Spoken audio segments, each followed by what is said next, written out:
So as an overall suite of skills, recent vintage, it's been Crawford. Okay. But Canelo also is skilled and has a larger skeleton than Crawford. No matter what they weigh, Canelo's the bigger guy. And what I'm seeing is I see a hungry Crawford, a Crawford that has been looking for the opportunity for a long time, finally getting the opportunity, and really ready to grab. When Roy Jones Jr. speaks, the boxing world listens. And when he breaks down a super fight like Terence Crawford versus Canelo Alvarez, it's not just analysis, it's gospel. From hunger to footwork, from timing to tactics, Roy lays out exactly why this matchup isn't just a battle of skill, but a clash of mindsets and eras. This is the fight every boxing fan has waited for, and today we're taking you deep inside 10 of the most insightful quotes from Roy Jones Jr. and Max Kellerman, the voices of boxing royalty. Who has the edge, who's hungrier, and why skills might just outweigh size in this electrifying showdown. This is Box Eye Hub. Subscribe now, tap that bell, and let's dive into the mind of greatness. And what I'm seeing is I see a hungry Crawford, a Crawford that has been looking for the opportunity for a long time, finally getting the opportunity, and really ready to grab. Roy Jones Jr. begins by highlighting the driving force behind Terence Crawford: hunger. The hunger of a fighter who's been knocking on the door of superstardom, waiting for the right moment to show he belongs at the very top. According to Roy, Crawford isn't just preparing for a big fight, he's seizing the moment he's waited for his entire career. Every punch, every round, every ounce of effort in his camp is sharpened by that fire. Crawford knows the magnitude of this moment, and he's treating it like a legacy-defining battle. This isn't just another opponent, it's Canelo Alvarez, the face of boxing for the past decade. And for Crawford, this is about cementing greatness, not chasing fame. Roy sees a man in Bud Crawford who isn't content with being one of the best, he wants to be the best, and that kind of motivation is dangerous, especially when backed by elite skills. And with Canelo, I see a guy who, not necessarily hungry, but loves to entertain, loves to give us the big fights. Always tried to give the big fights. He finds a way to give us big fights. Not gonna always win them, but he always tries to give them to us. With grit and pride. Roy notes that while Canelo might not be driven by the same need to prove himself anymore, he still carries the weight of the sport on his back, and he embraces that role. The question, however, is whether that love for the big moment will be enough against a fighter as motivated and dangerous as Crawford. Because if Canelo treats this as just another payday or another stage, he may underestimate the storm Crawford is bringing. But if he locks in and fights like the Canelo who dismantled Callum Smith or took down Sergey Kovalev, then we're in for a war. So he'll be a guy that, if he shows up and does the exact right thing, he can win the fight. If he don't do the right thing, which I don't see him doing, I don't know why he would at this point in his career. Roy offers a chilling insight. Canelo can win this fight, but only if he executes perfectly. And that's the concern. Roy suggests that at this stage of his career, Canelo might not be capable or willing to do all the right things anymore. It's a subtle way of saying that the hunger to fight perfect has waned. In recent fights, we've seen Canelo coast solid, yes, but not exceptional. Roy questions whether Canelo still has the discipline to stay sharp, focused, and aggressive for 12 rounds against a fighter as complex as Crawford. That's a dangerous place to be, because Crawford will exploit any lapse, any misstep, and if Canelo doesn't bring his absolute best, he could get outboxed, outthought, and left chasing shadows. When you know how to box, when you're as skillful as Terence Crawford is, weight don't really matter much. Only thing that matters with the weight is can you take the punch, and I'm sure you've been sparring with super middles and light heavies, so I'm sure you probably can take the punch. So that's the only thing when you got skill. Here's where Roy drops one of the most important gems. When you're as skillful as Crawford, weight doesn't mean much. That's a statement that should resonate with anyone who understands boxing beyond the surface. It's not just about mass or muscle, it's about how you use what you have. Roy emphasizes that the only real question when it comes to size is whether Crawford can take a punch from a bigger man. And given how strong Bud is, Roy believes he can. Skills win fights, and Crawford has plenty. This isn't a lumberjack versus a dancer, this is a surgeon versus a strongman. If Crawford can neutralize Canelo's power, especially to the body, then the weight difference becomes irrelevant. And Roy's belief in Crawford's skill set underscores why this fight is not a mismatch, it's a masterclass waiting to happen. Crawford, I'll give you a list of attributes, and then tell me who do you feel is best in that attribute. First attribute, best jab. Crawford. Best defense.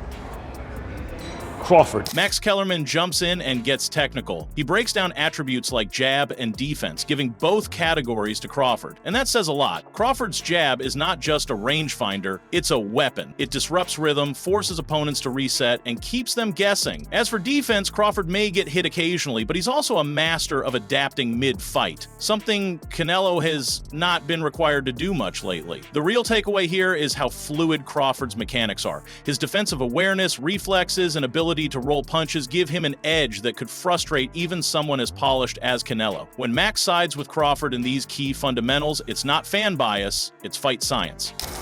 I would say early in the fight, Canelo, and earlier in his career, Canelo.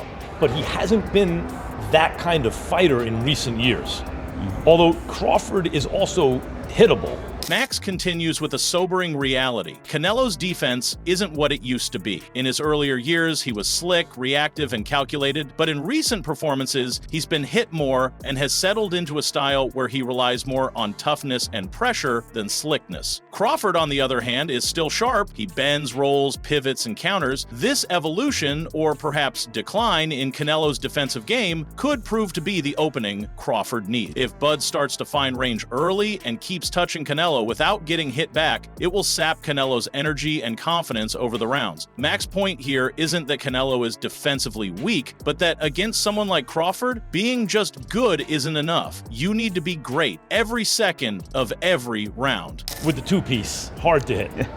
So who has the best footwork out of the two?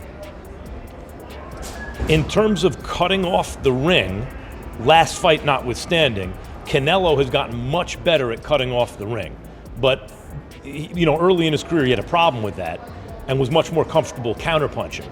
But overall, I have to say Crawford. Max then tackles one of the most overlooked factors, footwork. He acknowledges Canelo's improvement, especially in cutting off the ring, but ultimately gives the edge to Crawford, and rightfully so. Bud's ability to circle, pivot, dart in and out, and shift between stances makes him a nightmare to track. It's not just about moving, it's about positioning, and Crawford is always where he needs to be. For Canelo to be effective, he needs a stationary target, and if Crawford keeps giving him angles and movement, Canelo could find himself swinging at air for long stretches. This isn't just about avoiding shots, it's about making the opponent fight at your pace, and Crawford does that better than almost anyone today. If you go down the list and ask me about tactical advantages, most of them are Crawford. What Canelo has is size, and as a result, physical strength and punching power. Canelo also has a great chin.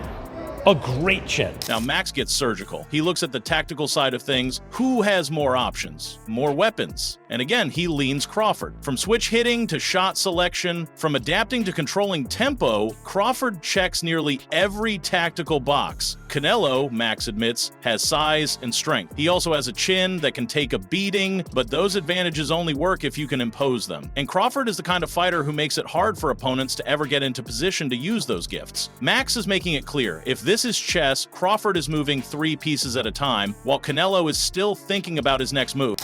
So as an overall suite of skills, recent vintage, it's been Crawford. Okay. But Canelo also is skilled and has a larger skeleton than Crawford. No matter what they weigh, Canelo's the bigger guy. Max continues to put things in perspective by summarizing the full skill set. Even though Canelo is skilled in his own right, Crawford's total package is more complete at this point. Max also touches on something subtle. Canelo's skeleton, his frame, is naturally bigger. That can't be ignored. But at the end of the day, size without execution means nothing. Crawford has shown a consistency, even in his toughest fights, that Canelo hasn't always delivered lately. And that's what makes Bud so dangerous. He brings it every single time, no matter the opponent or the pressure. They both have sky-high ring IQs. If I have to, Crawford. If you ask me again, there's a reason that I think Crawford's the best pound-for-pound fighter in the world, right? Because I think, and Canelo once was.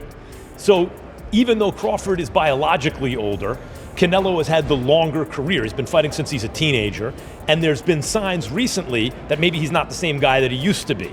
Finally, Max wraps it up with the one category that separates great from legendary: ring IQ. Both fighters are geniuses in the ring, but if Max has to pick one, he gives it to Crawford. Why? Because Crawford isn't just winning fights, he's solving puzzles in real time. He breaks opponents down mentally and physically. Even though he's older, Crawford has fewer miles on the odometer. Canelo has fought since his teen years and may be slowing down without even realizing it. Crawford's brain, his ability to analyze and adapt mid-fight, is what gives him the best pound-for-pound label, and it may be the very edge that decides this showdown. The story then shifts to Mort's mind. A friend draws on death. So, what do we have? A hungry tactical genius in Crawford versus a seasoned, prideful warrior in Canelo. Roy Jones Jr. laid it out clearly. This is a battle of will and execution, not just weight and record. Crawford is fighting for history. Canelo is fighting to protect a legacy. The size difference?